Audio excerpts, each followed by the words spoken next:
Welcome back to Dylan Through the Decades, our mini-series that explores the life and music of the one and only Bob Dylan. In our last episode, we discussed Dylan's much-maligned gospel era, a series of massive mid-80s charity events that put Bob center stage. Bob's induction into the Rock and Roll Hall of Fame, which ironically happened right in the midst of his commercial and critical low point.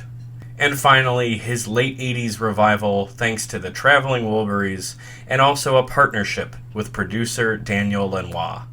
Bob struggled mightily through the 80s as he had to lean heavily on his rock star buddies as well as his past work to serve as the smoke and mirrors he would need to make his way through the decade. We begin this episode by discussing the home video release of a project Bob participated in during the last decade. The 1987 film Hearts of Fire was first seen in America on VHS tapes in 1990. Bob had a starring role in the film, as well as the soundtrack, as an aging rock star named Billy Parker. We then move to the sour notes that Bob opened the 90s with, which were a pair of lackluster albums in 1990. First, an album called Under the Red Sky, which was a star-studded production with very little to show for it. A month later, he re-teamed with his Wilburys buddies for their Sophomore Slump second album, which marked the end of the line for that supergroup. In the fall of 1992, some of the biggest names in the music industry came together for a massive celebration to mark the 30th year of Bob's career. George Harrison, Tom Petty, Neil Young, Eric Clapton, Chrissie Hynde, Stevie Wonder, Willie Nelson, Johnny Cash, and several more of Bob's iconic contemporaries would share the stage to play Bob's music and remind fans of how much they loved it. But this wasn't just a nostalgia trip. Artists like Eddie Vedder, Tracy Chapman, and Sinead O'Connor also performed to show that Bob's music was as relevant in 1992 as it ever was.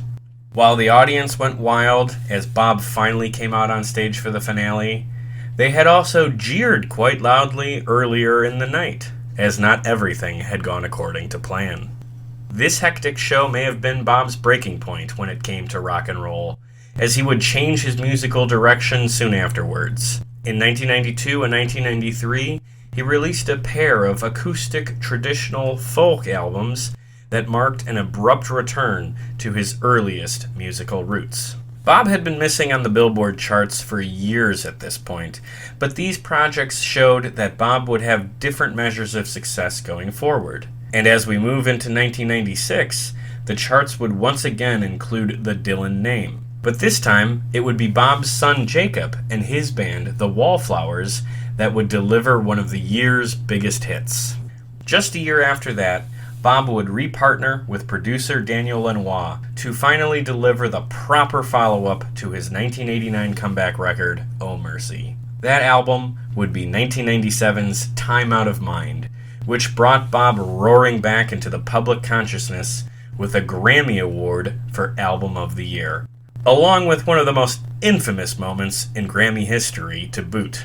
Bob stumbled into the 1990s aimless and nearing collapse. After a rowdy celebration with his rock star buddies, he would take a breath and recalibrate his career path. He would first steady himself with Two Roots records, and then produce what is widely considered to be his late-era masterpiece. So let's talk about how all this came to be. It's time to pour yourself a glass of Heaven's Door whiskey, as over the next hour and change, my friend Chris and I will chronicle Bob's music and stories from that era. This is Dylan Through the Decades Part 4, Bob Dylan in the 1990s. Picking up where we left off last time, Bob closed out the 80s with a bit of a revival with Oh Mercy, and he was back on the charts with Traveling Wilburys. So he ended on a pretty strong note.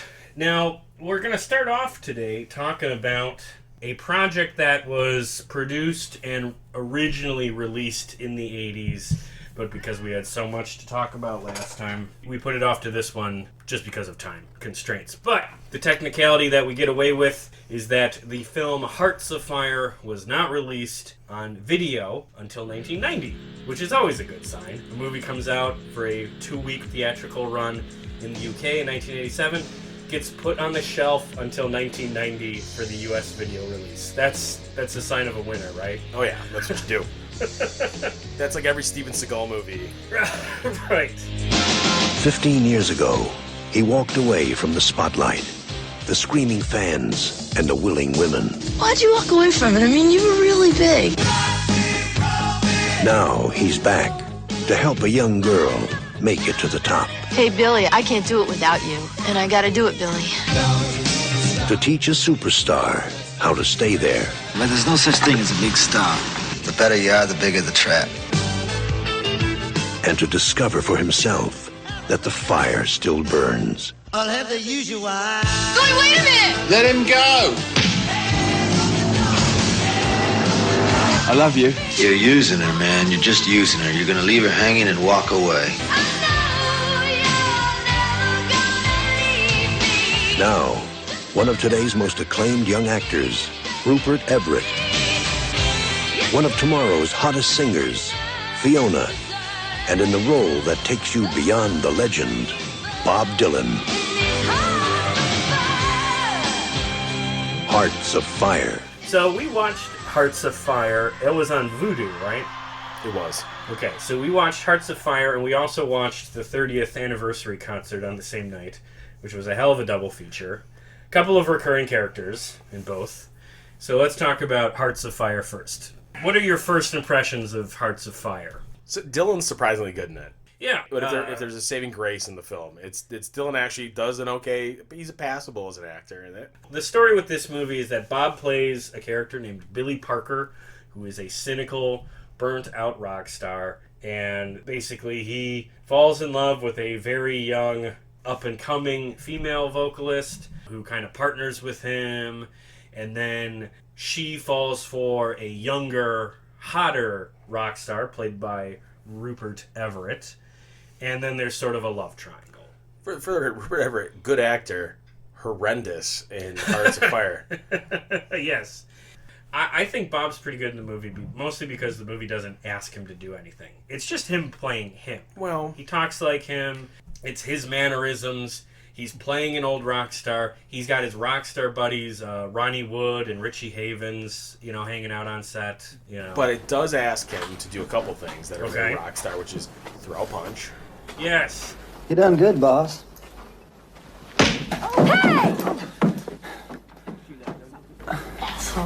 The big dramatic scene in the film, Bob punches Rupert Everett. Everett confronts Bob in his hotel room, which he has just trashed. Again, that was the other rock star scene I was going to say. Like, also trash a hotel room, which we know Bob Dylan hates when people trash hotel rooms. Do you remember when they go outside and they see all the junk that he's thrown out onto the street? I wanted Donovan to be there. Yeah. Hey, man. You throw this shit out there. This is you, Donovan. You're a big noise. You're a big noise. I'm a small Billy. What's his name in the movie? Billy Parker. You're a big noise, Billy Parker. I'm a small noise. I'm Donovan. So, I think we could just leave it as saying Bob's punch that he throws is very funny. It's an absolute just haymaker, roundhouse. Like It's a roundhouse punch. It's like how a very young child would throw a punch if he was mad. Right? I feel like if you landed it, though, Oh, sure, and he does. it would be insane. But Bob is 95 pounds. So, what did you think of the music in the film? Did you remember any of it? Dylan's song, I mean, The Usual is good. Yeah. So he covers a John Hyatt song called The Usual. That's supposed to be his in-universe big hit from the 60s or 70s or whatever. I will say I looked up the original version, the John Hyatt version of The Usual. That's a good fucking song. I like both versions quite a lot. Dylan's version's good too. Yeah, Yes. no, that's a good song. I wonder the extent to which Dylan had the ability to choose that. Do you Yeah, think there that's was a good any? question. Yeah, It felt like, oh, sure, this could be an old hit that he brings back. it was authentic in the film. Yeah, it borrowed felt good. song. It was cool seeing Ronnie Wood, Richie Havens, and the famous sexy sax man Tim Capello, all in bit roles. Tim Capello's most famous movie role is the shirtless sax man from The Lost Boys. He does not play sax in this movie. He plays drums in this movie. But if you're a fan of The Lost Boys and you want to see that sax man in another role, hey, here he is. It was cool seeing Richie Havens in anything in the 80s. Yeah. He is the most underrated, I think, singer-songwriter of his generation. So, yeah. I like seeing him in the movie. But anyways, other than that. Okay. So, any last comments on Hearts of Fire? Watch it. Yeah. Definitely go and spend the money and give that money to whoever, I don't know who owns the rights to it. Yeah. Oh, because that's the other thing. You got to see it streaming, or a bootleg, I guess, because good luck finding a VHS or DVD on YouTube. I genuinely don't think it ever made the jump to DVD, and VHS copies are few and far between. So it's on Vudu right now.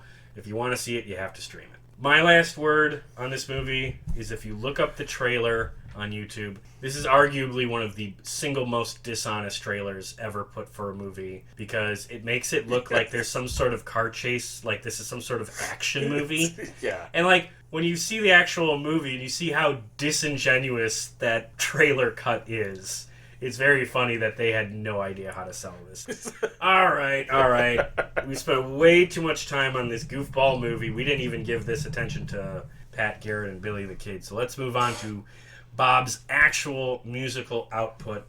He starts off the 90s with the record Under the Red Sky, released in September of 1990, which marks the third decade in a row where his first release of the decade is considered one of his worst. Self-Portrait in 1970, Saved in 1980, Under the Red Sky 1990. This is infamously was hated by the critics. It was considered a major backslide after Oh Mercy. Part of the reason for that is the album starts off with a song called Wiggle Wiggle, and I'll play a clip of that here. And a lot of Dylan fans will tell you this is the worst song he's ever done. So, what are some of your thoughts on the record Under the Red Sky? Yeah, it's not good. Did you feel the same way listening to this that you did when you were listening to Empire Burlesque or Knocked Out Loaded? It's almost worse in a way, because we kind of had the hope of like Oh Mercy. Yeah. Which is a pretty good album. There's a sense of, I feel like, where it's like, oh, he's kind of coming out of that, where the 80s are behind us, and then he produces a couple songs that are like lullabies or something. They're like children's songs. And also it's sloppy.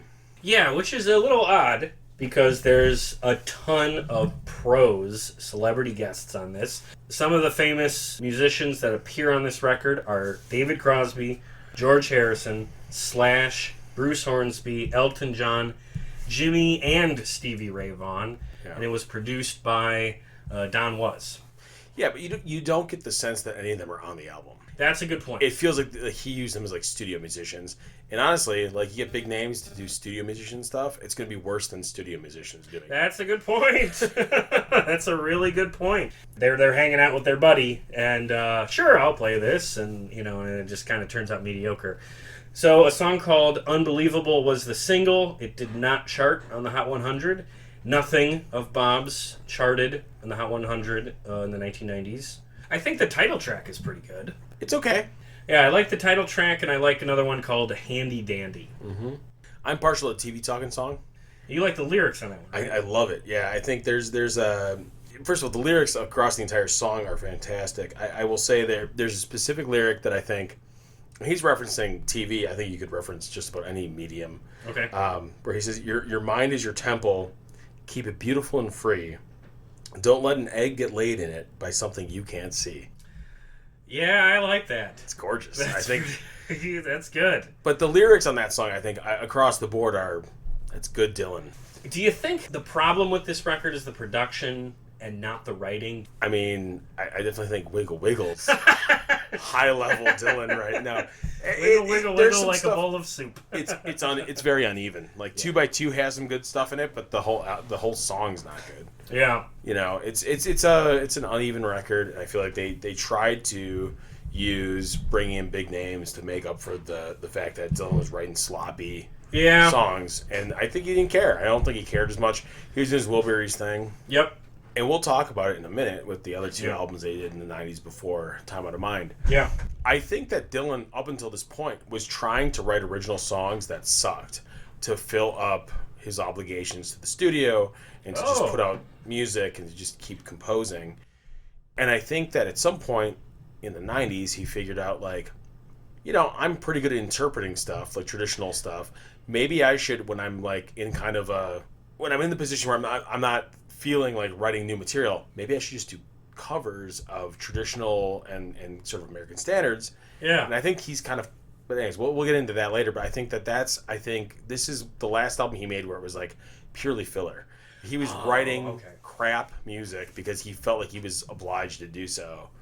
And then his next two albums after this are kind of like, you know, I'm going to do heartfelt renditions and good arrangements of classic American songs, traditional like ballads and things. Well, two things we could probably guess from this is, one, we know how he views albums. He does not view albums as these ultimate statements of the music on them. You know, these are not the definitive versions of the songs that he writes. These are not meant to be like hallmarks of his career. They're meant to just be vehicles for the songs. Right. And obviously, if you have that mentality, then you're probably not opposed to rushing through, like you say, filler, you know, just to get it out there. So that's an interesting way to look at it. So we're going to touch on those albums in just a minute. Let's talk about another project with a lot of filler on it. Traveling Wilburys Volume 3, released just a month after this one, October of 1990. It is mischievously titled Volume 3. It's their second album. This is very much the sophomore slump, commercially and critically. There's a couple of songs that I don't mind. Right after Wilburys 1 was released, Roy Orbison sadly died. Yeah. And the band just isn't the same. Right. No, I agree with that. I feel like the problem with the sophomore slump is like you have to come out of that. If you've made 2 albums and your sophomore slump is your last album, that's it. Yeah. It's amazing that they were able to produce what they did with the first album. This album's like a bunch of mediocre crap. Yeah, it's like, I think the first album was genuinely lightning in a bottle, where they were all in a good place. There was no pressure on them to deliver something big. They just kind of did it by accident. And then with the second one, Petty has at least said that there were some expectations here. And again, this is another one that was sort of rushed. It felt like they tried to bring in, I'm trying to think of the tracks, but like they tried to bring in some of the sort of like rockabilly or kind of like that, the Orbison stuff, and it was horrible. Yeah. Without him on it. So, you know, I feel like I liked Poorhouse. Okay. I think the one I like on here is one of the singles. I don't mind both the singles. Inside Out is pretty good, and Wilbury Twist is, I guess, kind of funny. Yeah. It's dumb, but it's kind of funny. Probably the dumbest song on the album. Here's my hot take. Dumbest song on the album is Tom Petty's Store It in a Cool, Dry Place. So I love that song. Yeah. One of the best songs on the album in my mind. Stick up for it. Stick up for it? It's good because it's just about how to take care of like artifacts and things. It's very direct. It's not, there's no pretension to that song. Because like true. Petty can be a pretentious guy. They all these artists can't. Sure. Maybe not Lynn, but like they can be pretentious. Mm-hmm. That's a very direct song about like just store it in a cool, dry place. Do you think any of the songs here would fit in on Wilburys 1? I would have said Cool, Dry Place. Okay. But apparently you really disagree with that. That's a fun song. I don't think it's a bad song. I think it's a dumb song. I don't think really any of these would have fit in on Wilburys 1 because I kind of like you were saying, just like all of this felt like filler. If you listen to it back to back with that first one, you are going to be thinking, what were they doing? Yeah, it's night and day. Yeah. And it's interesting because like they were all working on bigger stuff right around this one. This one came out between Full Moon Fever and Into the Great Wide Open for Petty. Yeah. So this is clearly a pet project for him at this point. Lennon Harrison went on to do the Beatles Anthology project a few years later. And then the guy who doesn't get any credit at all, the drummer for the Traveling Wilburys, Jim Keltner, Buster Sideberry, We should give him some credit. He's a good drummer and a longtime Bob drummer, so he would go on to work with Bob on a number of their albums we're going to talk about today. I would say, though, that Dylan was not doing anything bigger than this. That's a good point. He was going to go on to Good As I've Been to You. Yeah. Well, not quite yet. One big thing in between, and that was the second of the films we watched in our Dylan movie night, the 30th anniversary concert celebration, aka Bob Fest, which was recorded in October 1992. This was basically marking Bob's 30th year as a recording artist. The lineup for this is truly jaw-dropping. You mentioned it when we first talked about in our first Bob podcast, but I don't know a lot of people who are aware of this CD. Yeah, they should be. Yeah, this is one of the biggest TV concert events, I think, of all time, based on the lineup alone. Yeah. I'm aware of it only because my mom decided to leave PBS on, and she was like, "Oh, Bob Dylan, I like Bob Dylan," and we watched it when I was 6, and it introduced me to Bob Dylan. This is what got me started on my love of Bob. Wow. So John Mellencamp opens the show with a Rolling Stone. Chris Christopherson sort of serves as the host MC of the night. He introduces most of the acts. Eddie Vedder and Mike McCready from Pearl Jam play Masters of War. Tracy Chapman covers The Times They Are A-Changin'. Johnny Cash and June Carter Cash come out and sing It Ain't Me, Babe. And if you're not picking up on it, I think it's such a huge compliment to the special that they were able to match up the songs with the artists who played them. Tracy Chapman covering The Times They Are A-Changin' is inspired music casting, if you will. Eddie Vedder and Mike McCready doing Masters of War. I wasn't particularly taken with that version, but of everybody who showed up to this concert, those were the two guys who absolutely should have sang that song. They still do it in concerts. Oh, okay, yeah. Yeah, that's Pearl Jam still does it. Yeah, it's great. That's very appropriate for who they are as a band.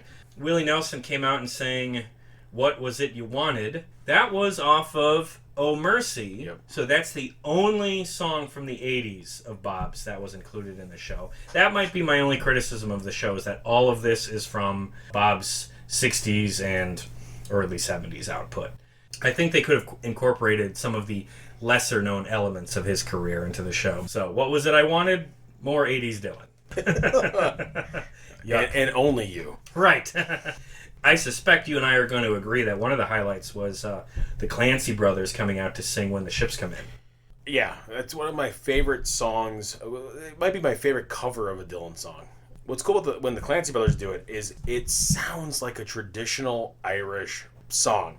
It sounds like a song that got passed down for a couple hundred years and got toyed with and played, and the lyrics changed and everything else. And then it became this traditional Irish ballad. But it's not. It's a Dylan song, and they sang it exactly the way it was done on the original album. Yeah. And it's perfect. I feel like it sounds exactly like a bunch of Irish guys should be singing that in a bar about the fishing ships coming in. Yeah. It's not a political thing at all, and I think Dylan would probably agree with that. It's not a political song necessarily. It's just a song about fishing ships coming in. That's a band that really inspired Bob in the beginning. The night of that show, after the show was done, those were the guys that Bob hung out with and went for drinks with. Yeah. Fresh off of Hearts of Fire, Ronnie Wood and Richie Havens also appeared. And leads me to think, well, why didn't they sing The Usual? Which is fair. I think they did two of the best songs on the special. Richie Havens. The album. They didn't play and together. Ronnie Wood too, I should say. Oh, really? Oh, for sure. I think Ron Wood's version of 7 Days is better than the Dylan version. He's kind of doing a Dylan impression, but I don't know enough about Ron Wood. I have not heard enough of Ronnie Wood's vocals to make that. Does he sound like that? Does he sound like a poor man's Dylan all the time? Ron Wood, even in his prime, I would say sounds like Bob does now. Well, he has a very rough voice. It works, and I feel like it's a really great song. And then Richie Havens, Just Like a Woman, I think is powerful. Okay. I love it. I'm a huge Richie Havens fan. I also have to mention Foot of Pride. The Lou Reed version of Foot of Pride, to me, I might be the standout track on the entire thing. I love it.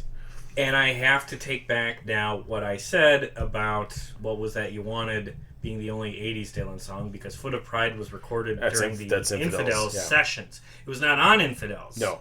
It was an outtake. So, super props to Lou for finding a studio outtake and thinking, I'll do that song. Well, and also, Lou Reed kind of is known to kind of hate Dylan. Oh, is that right? That's my understanding. So he's thrown a lot of shade, we'll say, No at Dylan kidding. Okay. in the past. He's an asshole. Yeah. Or was an asshole. Yeah. He's passed away now. I love his music, but he was kind of known as being an asshole. Sure. But he threw a lot of shade at Dylan, and I think it's so cool that he chose this sort of real deep cut of Foot of Pride and made it his own. It's a great version of it. Easily the most obscure song in the whole Yeah. show. Yeah, and he did a really good version of it. And it brought attention to it, too, because there's some great lyrics in there. Mm-hmm. All right, later in the show, Neil Young comes out and does a version of All Along the Watchtower that I think is absolutely a highlight of the show.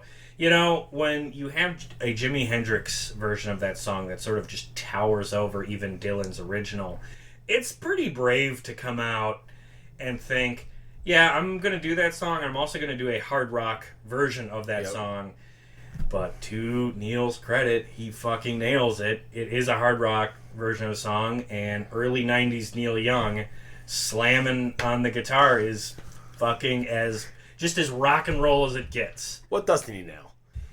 The last song of the night before Bob's appearance is Roger Mcginn from the Byrds coming out to sing Mr. Tambourine Man. Yeah.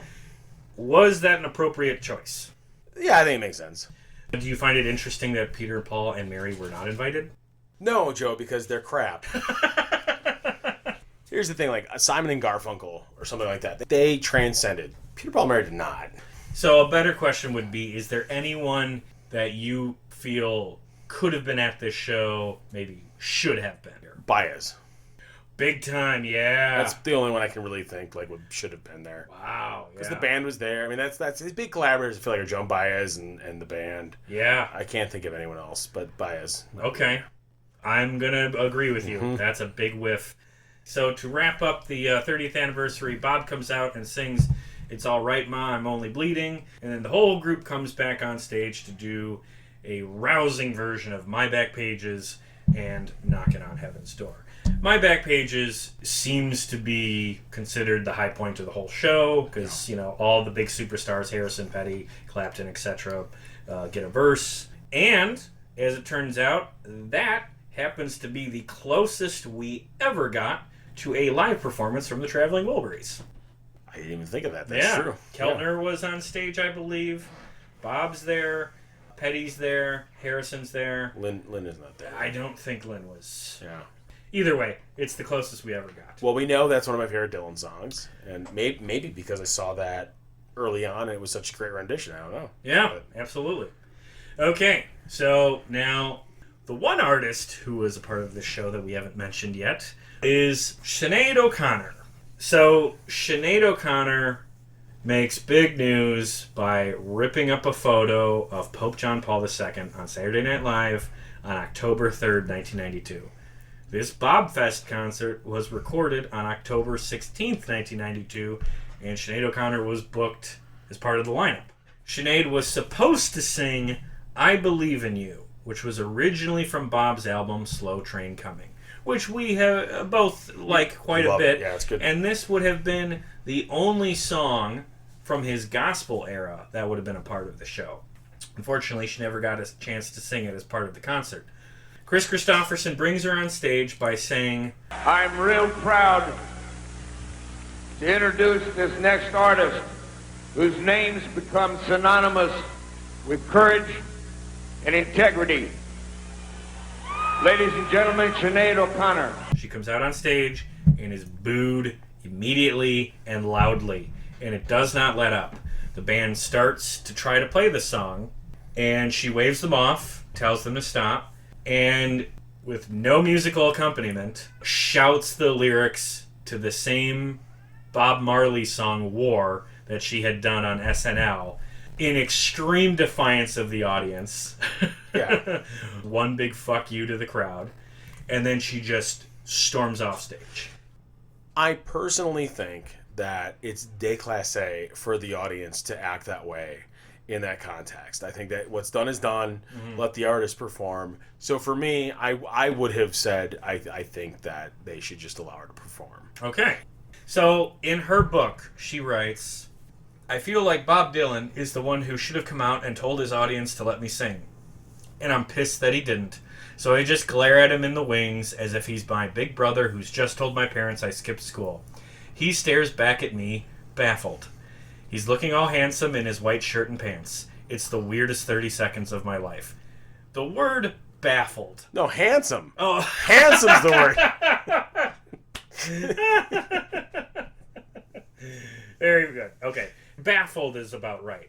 Yeah. That would have to be his reaction. Well, we've seen his induction to Gordon Lightfoot in the we know he's baffled by just a few TV screens. Yes. I can definitely see him being baffled. I think baffled's correct. He's probably like, why are you looking at me? Yeah.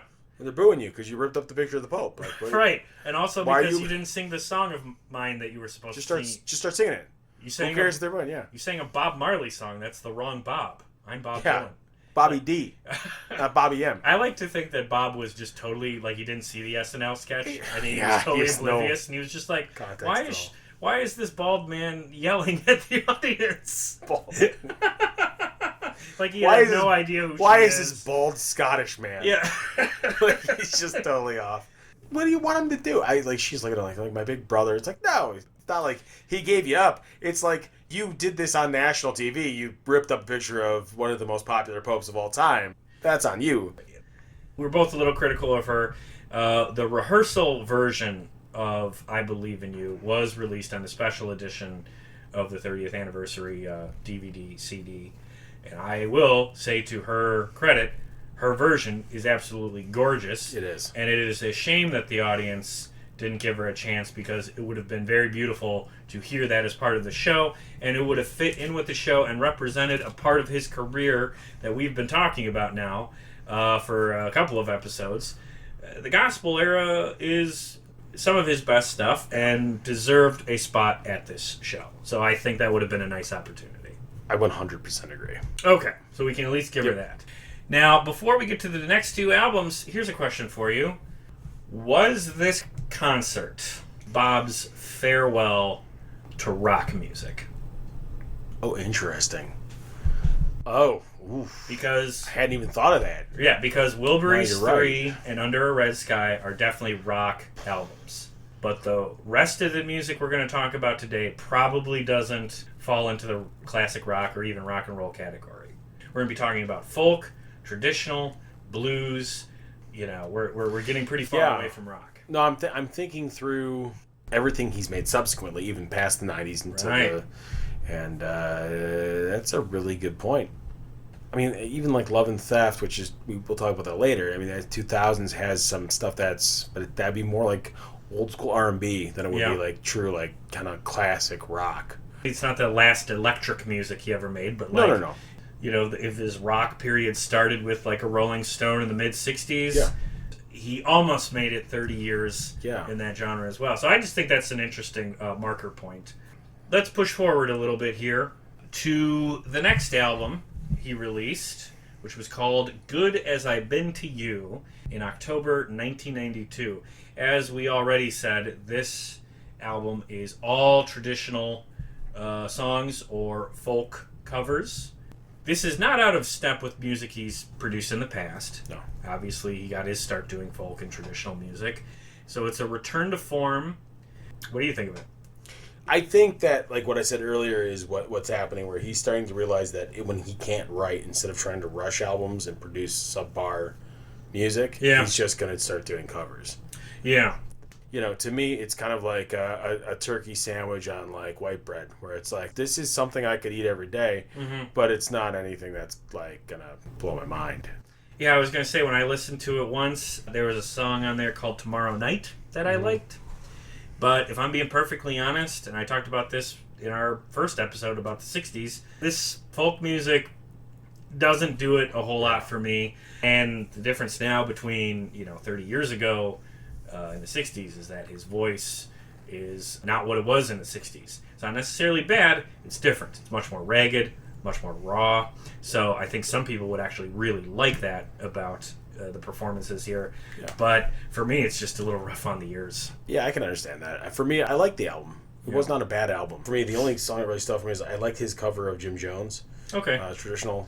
And then also, I'll talk about later on, but he does have an outtake, You Belong to Me, Okay. which ended up on Oliver Stone's soundtrack for Natural Born Killers. Yeah. And I really like that song. Okay. I have no idea why he didn't include it in the album. This has always been the thing with him. He just leaves some of the best stuff on the cutting room floor. It's a great cover. Stuff that made the album, really, it's like, Jim Jones is good, and then, Froggy Went a Courtin' is such a classic, and his version's, it's okay.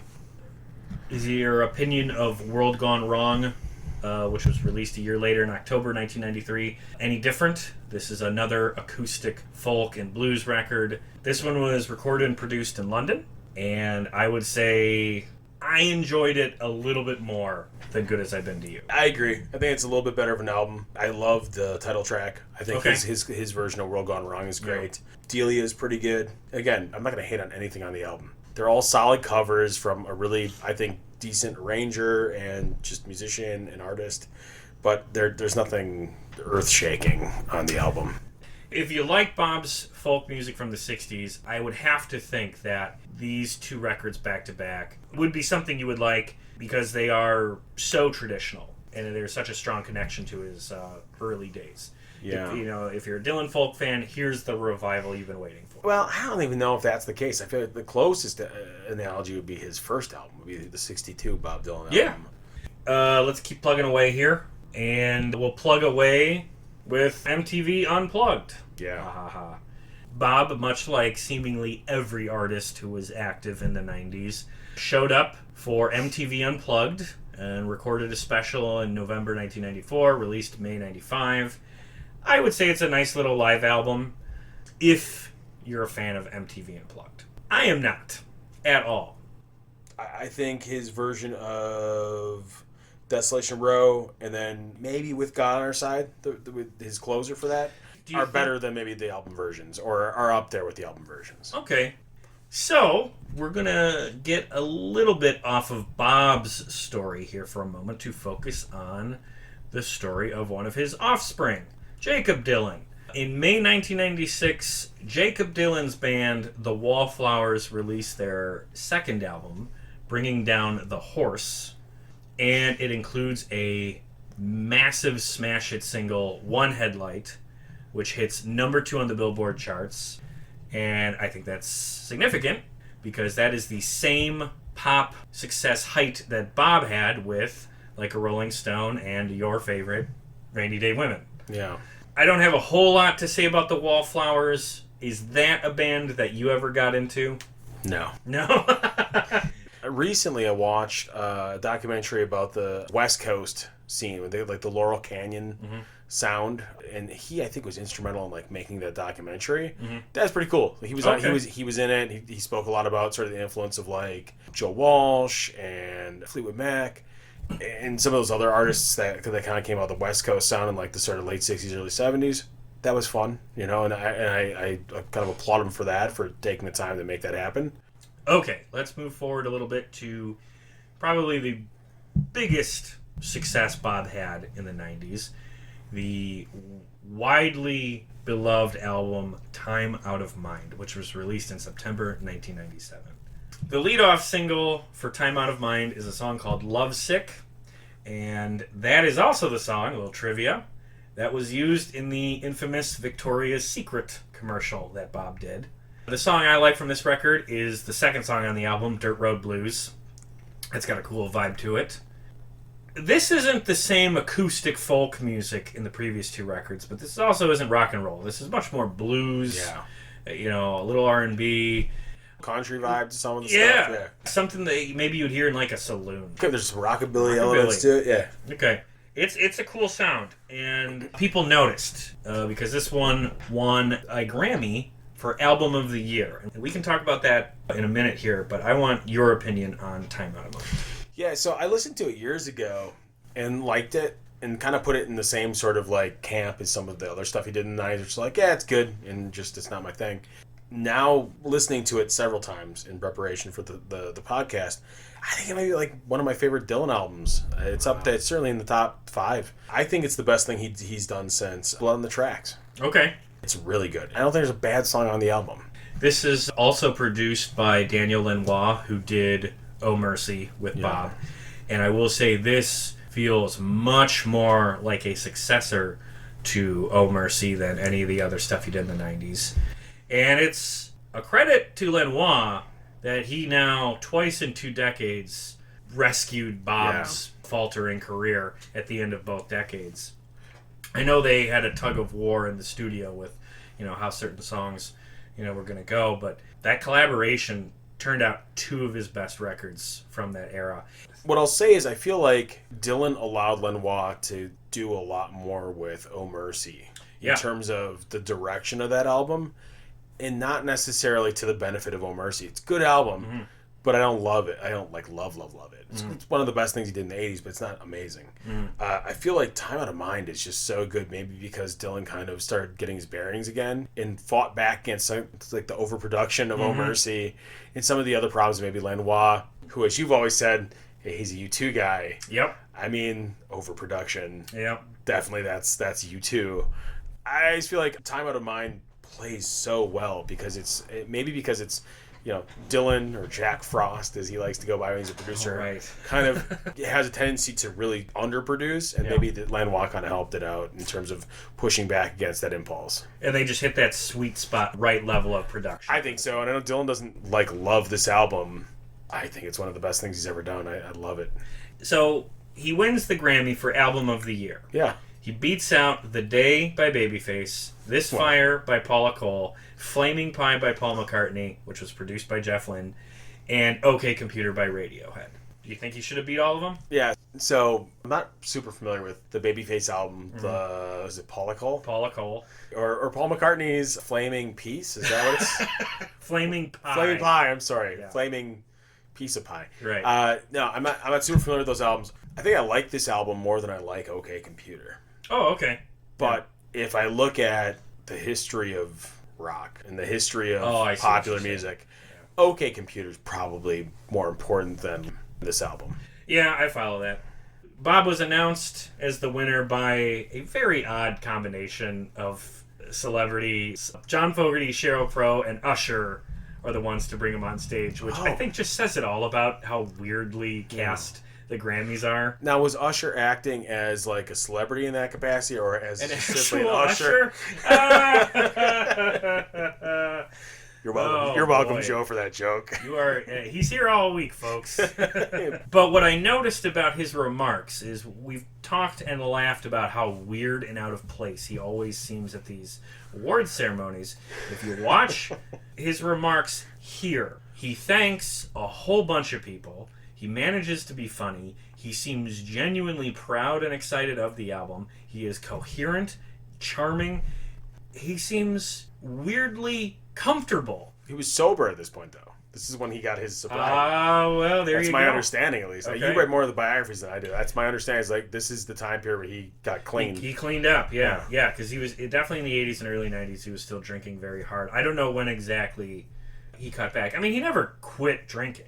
My understanding we're looking at a bottle of heaven in the store. My understanding is he did quit drinking and then came back to it in a much more diminished, reasonable capacity in the early 2000s. Yeah, so maybe that's the explanation. He's on point with the speech, and it was weird to see him in that condition given all the other clips of him in public settings where he's just so weird. It's sort of a bummer because then he goes over to do a song from the album. He plays Lovesick. And what happens? The most infamous thing that's at least ever happened to him in the 90s. One of the most infamous moments of his entire career.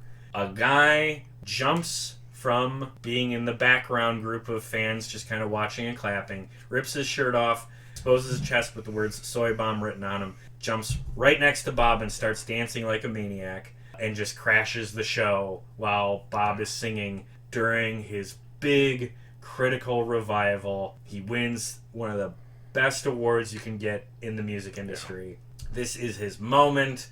He is feeling good about where he's at, and this doofus Mike Portnoy standing right next to him, dancing like an idiot, and apparently for like no real reason. Yeah. Well, he's like a performance artist now. Right. He's a performance artist. In 2018, Michael Portnoy said about this, "It was such a perfect format to do something inscrutable, to inject some confusion into the mainframe.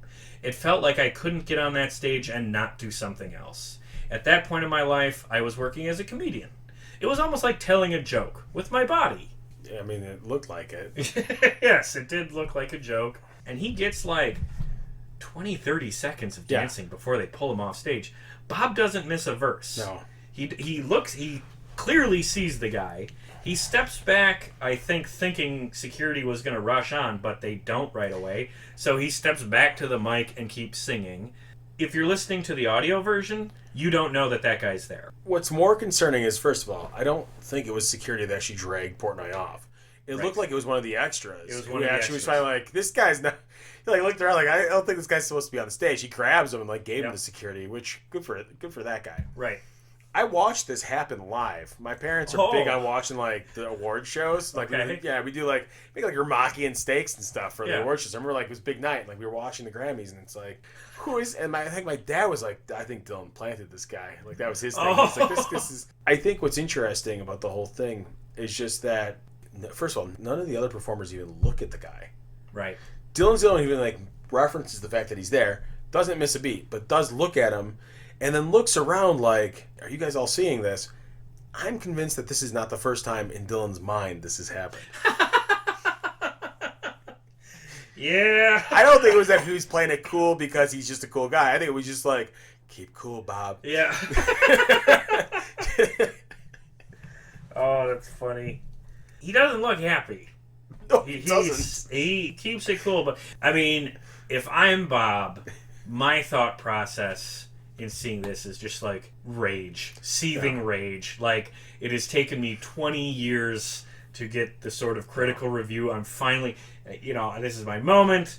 I've done what I've been trying to do for years and years, and this clown is not even making a statement. No, what he's actually thinking is, oh, God, it's the soy bomb again. The reoccurring nightmare. Oh, that's funny. If you go to the YouTube clip and you go through the comments, you will find a bunch of people saying, hey, that guy's dancing way better than anybody in the background. And, he is. There's sort of a rock and roll element to that where it's like, yeah, hell yeah, he's obviously more into this than anyone else in the audience, backing crowd, or the band. He's invested in it. Yeah. Because he's not just like, oh, I'm on stage. He's like, I'm on stage. This is my moment. Yeah. And it comes at the expense of Bob's moment.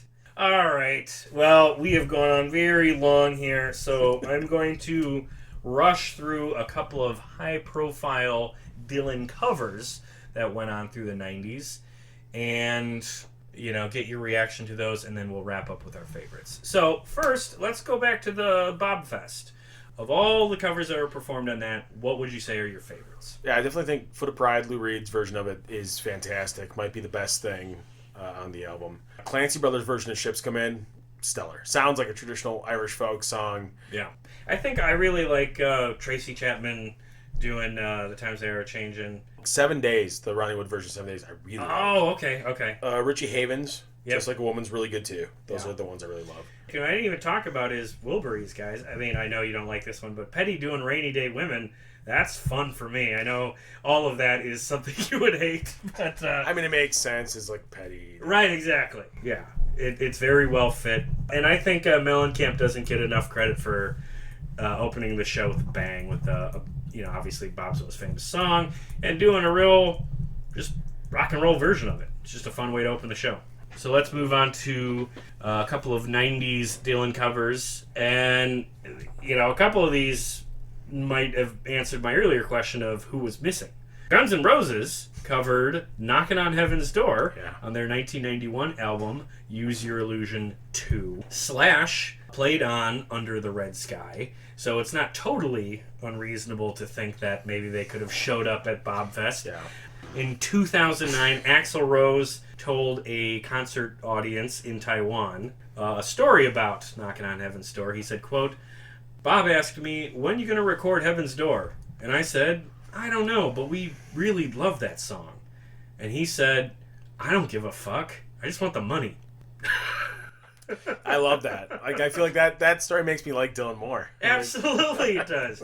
Because, like U2, Guns N' Roses used Knockin' on Heaven's Door during their set from the beginning, and they still do today. I saw them at Summerfest this year, and they did like a 15-minute version of Knockin' on Heaven's Door.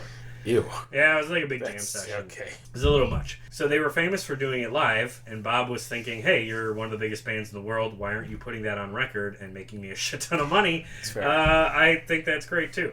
Now, in 1991, Bob said this about their version, and I wonder what you think of this. He said, Guns N' Roses is okay, Slash is okay, but there's something about their version of that song that reminds me of the movie Invasion of the Body Snatchers. I always wonder who's been transformed into some sort of clone and who's stayed true to himself, and I never seem to have an answer. So is that a very brutal dig? Or what year did he say that? The same year it came out, 91. The question becomes, is Axl Rose saying what he said a response to that? Oh, okay. Did Dylan actually say that? I mean, Dylan said this is on record. But I'm saying, is Axl Rose saying that as a sort of like response to Dylan basically calling him a bunch of sellouts? Okay, that's interesting. That would have been a near 20-year grudge that Axl held onto. And if it was anybody else, I would think that's weird. Now with Axl I was going to Rose. say. I imagine Axl Rose, this is 2007, he's got the cornrows. He's like, hey, Taiwan! This guy, Dylan. I don't know. I feel like that's a great quote from Dylan. Yeah, very funny. Okay, a couple more here. The Ramones, on one of their final albums, cover My Back Pages for a 1993 record called The Acid Eaters. I actually like this version. Acid Eaters is a big covers record, and the Ramones were always sort of a covers band. And much like many of their covers of classic 60s rock songs, this one's pretty good. It's very good. I like the Ramones. Anything the Ramones do, honestly, even when it's bad, it's okay. Should the Ramones have shown up at the 30th anniversary? No. No, it wouldn't make sense at all. They were probably in pretty bad shape in 93 anyway. And then you tipped me off about this one. Billy Joel covers the song Make You Feel My Love in 1997. That is from Time Out of Mind.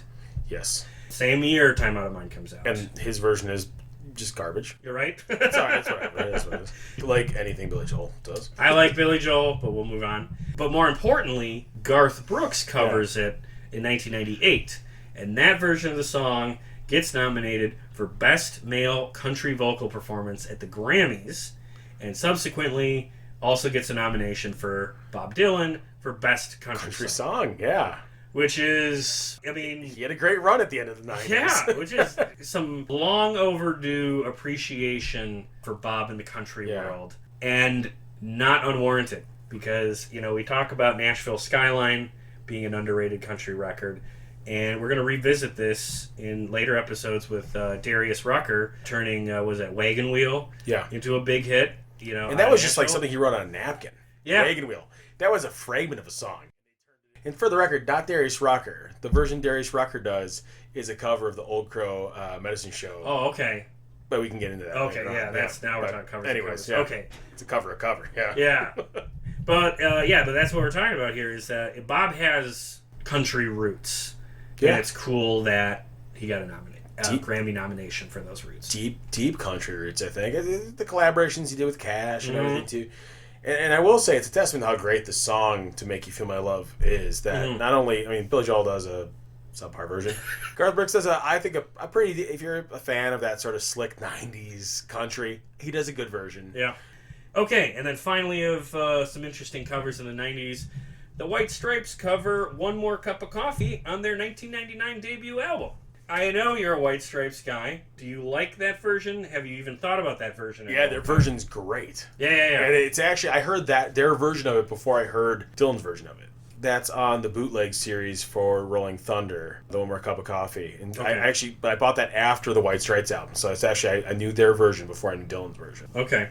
Well, let's wrap it up here. I'm going to give you my 3 favorite albums from Bob in the 90s, and then we'll do our top 5 favorite songs. So I'll give you a moment here, and I will say my top 3 90s Dylan records are Time Out of Mind, Under the Red Sky, and I don't care if this is cheating, the 30th anniversary concert. In that case, I would say a Time Out of Mind is number 1 for me across the board. Then the 30th anniversary concert. And then I honestly, for me, it's a toss-up between Good As I've Been to You and World Gone Wrong. Either one of those would be fine. Mm-hmm. And honestly, the Wilburys album's not terrible. Like, any of those are fine. Okay. It's definitely not Under the Red Sky. Putting Under the Red Sky in mine is not a huge endorsement. There was just a handful of songs on there I didn't mind. The 2 acoustic albums that you mentioned didn't do a whole lot for me. I do feel they're interchangeable. And I don't think much of that Wilburys record really much at all. I feel like Under the Red Sky is a throwback to sort of some of the 80s music that you really enjoy. I don't mind. Or you don't mind. Yeah. That I do kind of mind and don't really enjoy. Yes, fair enough. Yeah. Okay, and I also, in case you want to change your mind, I would have accepted the soundtrack to Hearts of Fire. Moving on to my top 5 Bob songs from the 90s. And here's another one you're probably going to call me cheating on, but this is one we've talked about. The Usual from Hearts of Fire. I love that. Handy Dandy from Under the Red Sky. That's unforgivable. That's fine. The opening of that song reminds me of the opening of Like a Rolling Stone. That's nice. Okay. The title track from Under the Red Sky. Jesus, Joe. Then I would say Dirt Road Blues from Time Out of Mind. And I will throw the Wilburys a bone with Inside Out. We have no... We're probably not even close. Well, no. So I actually have a question mark in my notes next to The Usual because I didn't know if you were going to count it or not. Okay. In which case, that might knock out... I'm going to do 6 because I feel like these are tied. So for me, top 3 are all off of Time Out of Mind. To Make You Feel My Love, Love Sick, and Not Dark Yet, I think are canonical. I love those songs. Okay, not Dark Yet probably would have been my number 6. That would have been your dark horse. Yeah. Your Not Dark Yet horse. Yes. Jesus. And I think then after that, I mentioned it. You Belong to Me on the Natural Born Killers soundtrack. Right. We don't do outtakes on this. That's cheating. Fine. But I will say that I feel like the version that was the outtake from Good As I've Been to You better than the one that's on at the MBK soundtrack. That's fine. Wow, we're going deep. Woody Harrelson in his little monologue at the end of the song in the soundtrack kind of takes me out of it. Anyways. Okay. And then the only really salvable song off of Under the Red Sky is TV Talkin' Song. Oh, yeah. Got some great lyrics. I mentioned them earlier. Yep. But I would say The Usual would be the only one that potentially has some overlap. I do like that song. That's terrific. His cover's good. Okay, so I'm sure there's a ton of fans who are unsubscribing to this podcast as we speak, but that's going to be the song that plays us out. His version of The Usual, we both go to bat for it. All right, then looking forward to what's coming next. Obviously, it's going to be Dylan Through the Decades Part 5, Bob Dylan in the 2000s, the aughts. The Christmas special. Christmas special. Yes, among other things, we're going to talk about the Wonder Boys soundtrack. We're going to talk about another film in which Bob plays a burnt-out old rock star. This movie is called Masked and Anonymous. I have never seen that, but we're going to have to watch that, have another movie night. And then the albums Love and Theft, Modern Times, Together Through Life, and, like you said, Christmas in the Heart, the Christmas special. So hopefully we're going to get this up before Christmas, and that will serve as Play That Rock and Roll's Christmas special, our conversation about Christmas in the Heart. Okay. Just to wrap up, I need to cite a few sources here. Down the Highway, The Life of Bob Dylan by Howard Souness. This book has been the backbone of my research through this entire project. I can't recommend that book enough. And if you're looking for a Dylan biography that has even more pages, I would check out Bob Dylan Behind the Shades Revisited by Clinton Halen. And then I also want to give props to Bob Dylan in London Troubadour Tales by Keith Miles. Keith was a recent guest on the show, and in my interview with him, we talk a little bit about World Gone Wrong and how that album was put together. So, with that, any last words on Bob in the 90s? Time Out of Mind is I think the best album he's done since Blowing the Tracks, and I highly recommend anybody who's not listened to it recently, listen to it now. Absolutely. Okay, well, once again, Chris, thank you so much for joining us here. We'll see you next time for Christmas. Thank you, Joe. All right. Hey, thanks for listening. If you enjoyed this episode, please remember the big 4 things you can do to support this show that don't cost a dime. Number 1, listen to the show. If you're hearing this, that means you did that one already. Thank you. Your time is valuable, and there is an infinite amount of content out there, so you choosing to spend some time listening to this show means a great deal to me. Number 2, if you like what we did here, please recommend the show to family, friends, or anyone you know looking for a podcast, particularly about music. Share our links in subreddits, Facebook groups, and recommendation threads. Whatever you can do is highly appreciated on my end. Number 3, find us on social media. Follow us on Twitter at PlayThatPodcast. Like us on Facebook at facebook.com/PlayThatPodcast. And subscribe to our YouTube channel at youtube.com/playthatrockandroll. Lots of great supplemental material, like photos and vlogs, on all 3 platforms, as Play That Rock and Roll is very much meant to be a content hub as well as a podcast. And finally, the big ask. Number 4.